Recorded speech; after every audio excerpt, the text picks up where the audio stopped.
In the midst of the fields, they say, are where the bodies were found.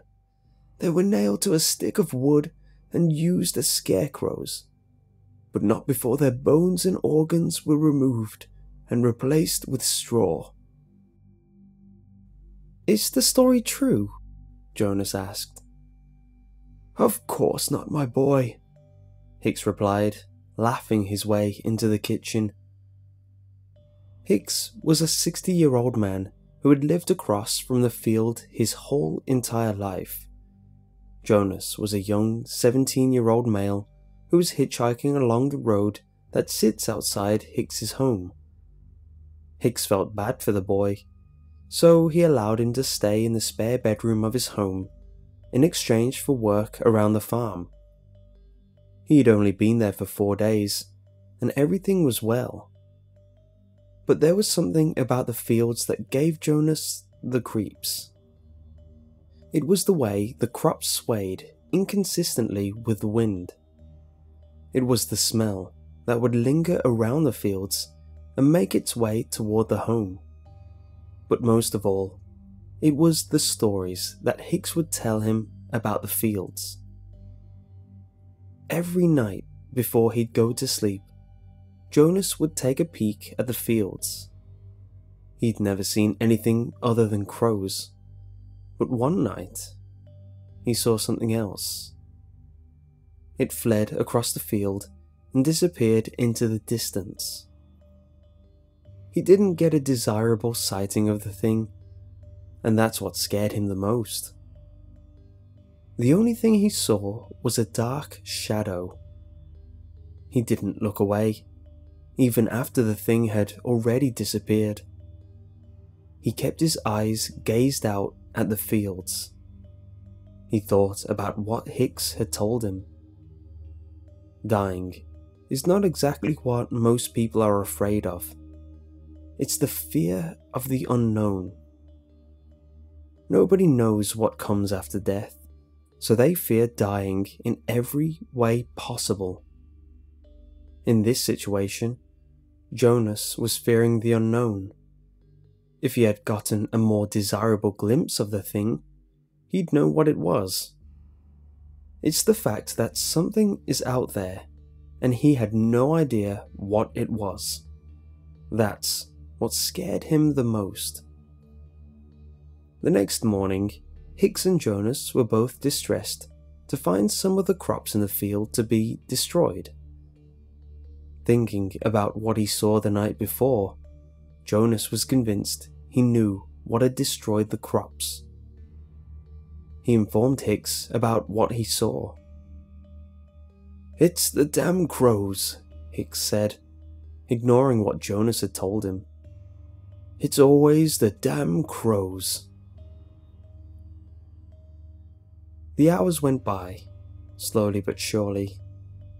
Jonas was just finishing up work in the barn and heading toward the house when he'd heard something shuffling through the fields. He was curious, but yet afraid of the unknown. He walked cautiously into the dark fields, the moon being his only source of light. He had a pitchfork in his hands, and he held that pitchfork in a defensive position as he shuffled through the fields. He heard something. He knew it was out there. Even when he was standing completely still, he heard something moving through the fields. He heard it snickering. He heard it breathing. There was something out there, but he couldn't see it, and that's what scared him the most. Fear of the unknown. As Jonas stood in the center of the fields, he realized he was lost. He smelled something deadly. He shuffled through the fields a bit more, and that's when he found it. Not the thing, not what haunts the fields, but he found a man nailed to a piece of wood as the straw hung out of his gut. His skin was desiccated, and the bottom portion of his legs were removed, just above his knees. He thought he heard him breathing, but no, the man's been dead for over a month. He heard something else. He looked to his right, and that's when he saw it. Not waiting for a second, he took off running. He ran through the fields, not even worrying about the fact that he was lost. All he could think about was what he saw. Despite the fact that he'd seen it, he still did not know what it was. Fear of the unknown. He kept running, shuffling through the fields as horrified as he could be, until he ran into Hicks, who'd gone out to look for him. He followed him back to the house, explaining to Hicks everything that he saw. "He's out there," he yelled. "I've seen him." "You calm the hell down, boy," Hicks yelled. Jonas had become silent, but still shaking from fear. "What haunts the field is not a he, and it's not a who. It's a what. It's an it. It's a thing."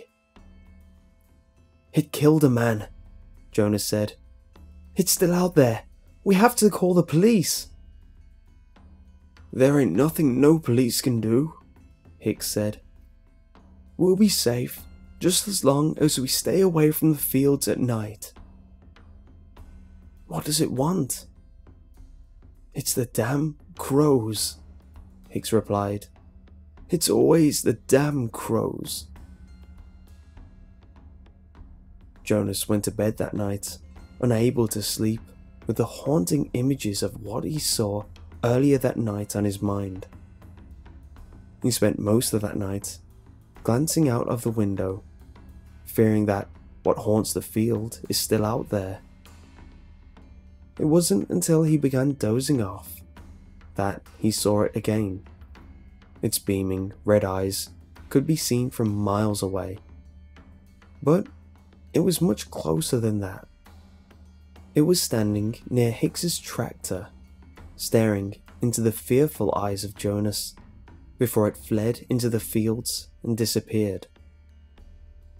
The next day, Jonas still could not get the images of that night off his mind, from the dead man to the beaming red eyes of the thing.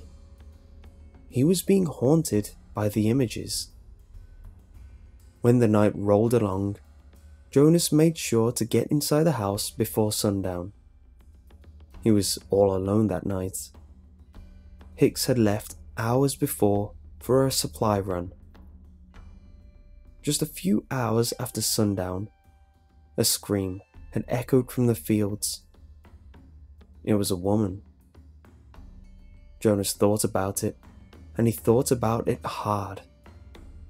He decided that it wasn't right for him to just stand there and listen as the woman screamed for her life. He grabbed a shotgun belonging to Hicks, not even sure how to use it. He ran out of the house and into the fields, screaming out for the woman. She was no longer screaming. Hadn't screamed in minutes. He got to the center of the fields, and that's when he saw her. She was nailed to a stick, straw hanging out of her gut. The bottom portion of her legs were removed and were also filled with straw. He thought that she was breathing, but no, she was dead.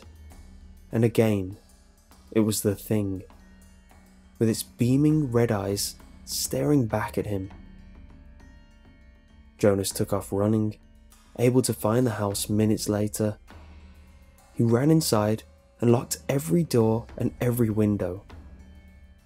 It was coming after him, and he knew it. Eventually, everything had become silent. The only thing he could hear was the beating of his own heart. There was a knock at the door, and his heart was getting louder. Another knock, and his heart was getting louder. Again, another knock, and his heart was getting louder. He knew that it could have been Hicks, but he also knew it could have been the thing.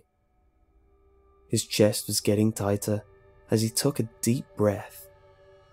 The fear was growing more intense as he didn't know who it was outside the door. Fear of the unknown.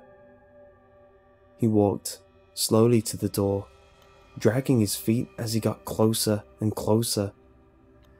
He looked through the peephole, but all he could see was bright red. It blinded him for a few seconds, but he knew what it was because he stared into that red a few times before. He ran from the door, unsure of what to do. He hid inside his bedroom closet. Everything was quiet for a moment. The only thing he could hear was his own breathing. When the front door creaked open, the fear got more intense and his chest even tighter. He tried with everything he had not to make even the smallest sound. The sound of footsteps wandered through the home and made its way toward Jonas. They were getting closer, and the closer they got, the louder his heartbeat would sound. His bedroom door creaked open.